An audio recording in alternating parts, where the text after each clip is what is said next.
Bonjour à tous. Moi c'est Lauriane Blanc, je suis écrivaine et beatmaker. Euh, Si vous ne me connaissez pas, vous pouvez retrouver mes 8 ouvrages sur les sites Fnac, Amazon et compagnie qui parlent de troubles, des TCA, euh, de l'automutilation, des rituels d'automutilation, de la dépression sévère, des addictions, enfin tout ce genre de choses. C'est d'être très philosophique aussi, j'ai envie de dire, parce que c'est ma propre pensée que j'aimais finalement. Et c'est psychologique, enfin voilà, ma propre pensée sur tout ce qui est psycho et tout ça, quoi. Voilà, sinon, vous pouvez également, dans la description, retrouver ma chaîne de composition musicale et écouter un peu hein, tout ce que je fais, enfin voilà, si ça vous intéresse. N'hésitez pas à vous abonner, à liker, à commenter. Donc voilà, en fait, dans cette vidéo, je me faisais une réflexion là. Bon, ça date pas d'hier, hein, et c'est pas non plus. Euh, Ça devient de plus en plus évident en finalité. Mais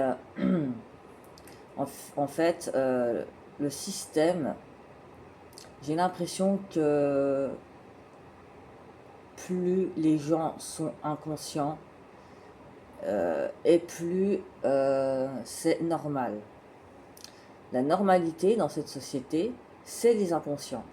Donc, qui dit complètement inconscient, dit personne dangereuse. Et malheureusement, toutes les personnes qui sont enfermées dans des HP, qui ont des troubles du comportement alimentaire, des troubles psychiatriques, tout ce genre de personnes, vous voyez, dans les addictions et tout ça, qui ont été traumatisées, qui ont des traumas, qui ont eu des vécus de merde, mais qui ont une lucidité et une conscience. Je parle de celles qui s'en sortent ou qui, enfin voilà, qui sont conscientes et lucides de ça, bien évidemment. Pas celles qui vont aller tuer ou faire ce genre de choses. Je veux en venir. Mais en fait, toutes ces personnes-là, c'est pas elles les personnes dangereuses. C'est pas elles qu'on devrait enfermer dans des putains d'HP. Parce que les vraies personnes dangereuses, c'est la société en fait, qui fait que l'inconscient collectif est dangereux par définition. En l'occurrence, les personnes qui se prennent pour des personnes normales, qui n'ont rien à se reprocher, qui vivent leur vie, qui vont aller bosser, métro, boulot, dodo, machin, qui ne se posent pas de questions, en fait, on encourage ce phénomène d'inconscience. C'est complètement grave.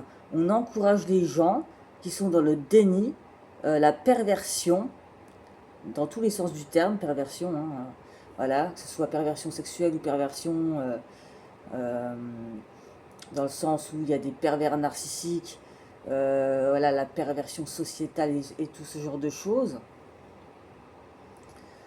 Toutes les personnes qui sont les neurotypiques font une normalité, font de leur vice, parce qu'il n'y a pas d'autre mot, ils font de leur vice, de leur crime, de leur violence envers leurs enfants, envers voilà, la loi du plus méchant, du plus con.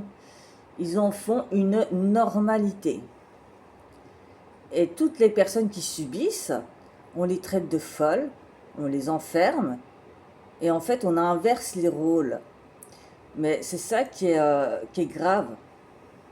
C'est la culture de l'inconscient collectif que les gens font. Vous savez, comme ces personnes qui sont là, comme si elles avaient quelque chose à prouver. Petit exemple, les personnes qui se sentent fières et qui disent ouais, moi je suis un bosseur. Ah, j'aime pas ça du tout. J'aime pas ça du tout. Pourquoi? Parce que bah, c'est bien si t'es un bosseur, c'est cool pour toi.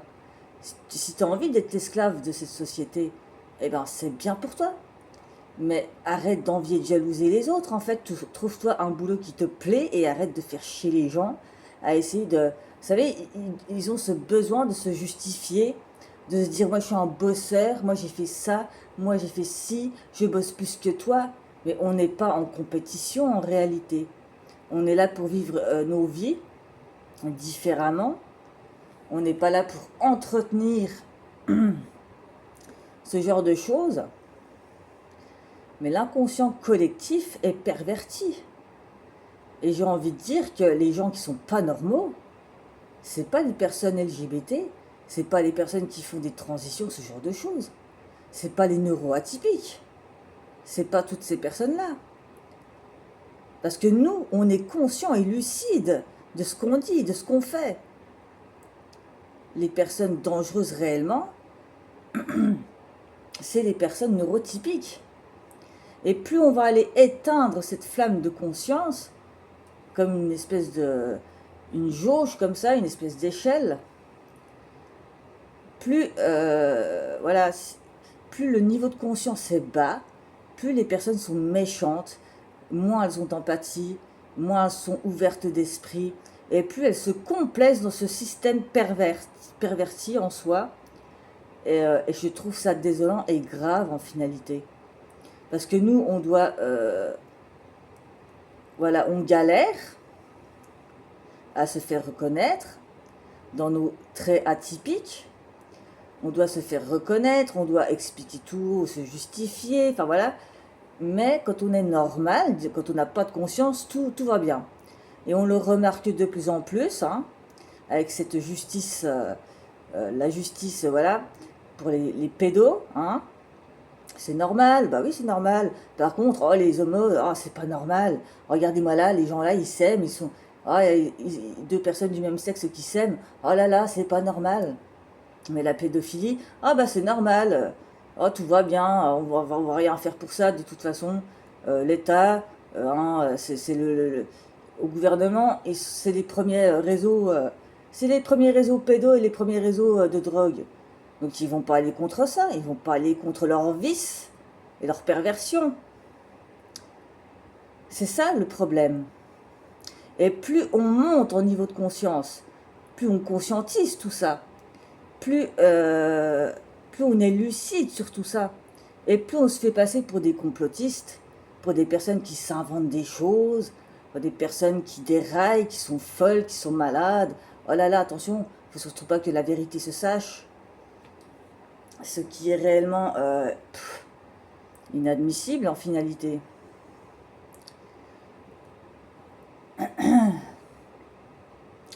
Voilà quoi, c'est un système à l'envers. Il n'y a pas de justice. Et je pense que les gens devraient apprendre à s'ouvrir, parce que c'est bien beau d'excuser des crimes. Voilà, on a tous eu un vécu de merde, enfin plus ou moins à différents degrés, sur différentes choses. Mais c'est pas parce qu'on a subi et vécu de la merde qu'on doit la reproduire. En fait, on a tous un cerveau, c'est fait pour s'en servir. C'est fait pour réfléchir par soi-même et non pas par réfléchir par le biais de la société, avoir des idées préconçues. Non. Nous, les atypiques, on a des idéaux qui nous arrivent, on les prend, on les décortique, on jette ce qui nous, voilà, on prend ce qu'il y a à prendre, on jette et on en fait notre propre idée. C'est ça la philosophie en réalité. C'est pas d'apprendre par cœur des DSM, les psychiatres, des philosophes qui apprennent des trucs par cœur. Les gens apprennent par cœur des citations, ils en comprennent même pas le sens. Ça sert à quoi en fait? Enfin, je pense qu'il y a un moment donné, malheureusement, on est coincé dans un système qui fonctionnera toujours comme ça. Euh, bah parce que c'est le cœur de... Voilà, c'est moins réfléchi, plus on est abruti, et plus ça va. En fait, voilà, si tu es un gentil petit toutou docile, c'est bien. Si tu obéis, si tu travailles, si tu fermes ta gueule, tout va bien. Mais dès que tu ouvres ta bouche, que tu déranges, que tu oses, que tu parles, ah mais là ça va plus. Ah bah non, ça va plus du tout ça. Les hôpitaux psychiatriques, ils sont dehors. C'est tous les gens neurotypiques qui sont dehors, qui sont complètement cinglés, qui ont des idées de violence, des idées qui sont dysfonctionnelles, qui vont pas bien dans leur tête, qui vont aller faire des crimes, des viols, de l'inceste, voilà, les pédos et tout ce genre de personnes, qui vont pas être condamnées, bien évidemment. Bah oui, bah non, comprenez-vous. Ah, c'est la société qui est comme ça, la société, elle va mal, parce qu'elle est pervertie. Et les personnes neuroatypiques qui ne font pas partie de ce cadre, parce que bah, forcément elles sont atypiques, elles savent penser par elles-mêmes, elles dérangent ce système de merde qui tourne à l'envers. Je pense qu'un jour il y aura peut-être une guerre entre les personnes complètement inconscientes tout au bas de l'échelle et les personnes qui sont très lucides et très conscientes. Encore une fois, il y a une chose que je me dis, c'est que j'ai de la chance. Enfin voilà, j'aurais pu, par exemple, moi je comprends le fait que j'aurais pu naître dans le corps d'un violeur, dans le corps d'un pédophile, dans le corps d'un agresseur. Enfin, et je me dis, mais j'ai de la chance d'avoir cette ouverture d'esprit, cette empathie, cette compassion. Avec, enfin, vous voyez ce que je veux dire? Je me dis que j'ai une chance inouïe, parce que n'importe qui aurait pu être n'importe quoi, n'importe où, n'importe comment. J'aurais pu être un diable, un démon, voilà, dans ce système, ou une criminelle, ou je sais pas quoi. Mais je remercie la vie, hein. Et moi, je mets pas de mots. J'aime pas mettre des mots sur, par exemple, l'incommensurable reste l'incommensurable. On ne peut pas définir ce qui nous dépasse. On ne peut pas affirmer sans savoir. Je préfère rester neutre et le plus juste possible. Et voilà, sans affirmer, sans imposer. Voilà, moi je parle, c'est mon point de vue. Vous en faites ce que vous voulez. Et bien évidemment, enfin voilà, il y a forcément des personnes qui sont pas d'accord.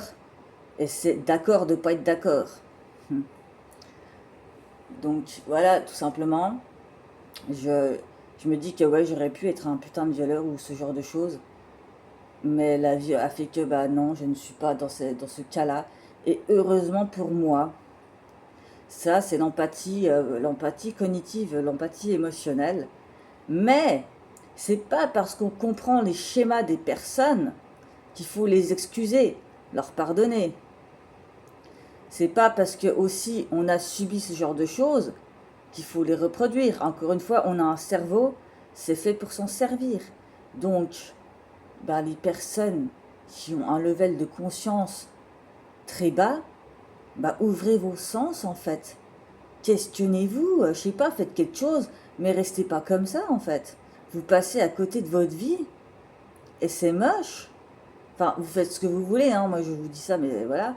Mais je trouve ça triste de passer à côté de sa vie sur des choses insignifiantes. Voilà, tout simplement. Merci de votre attention.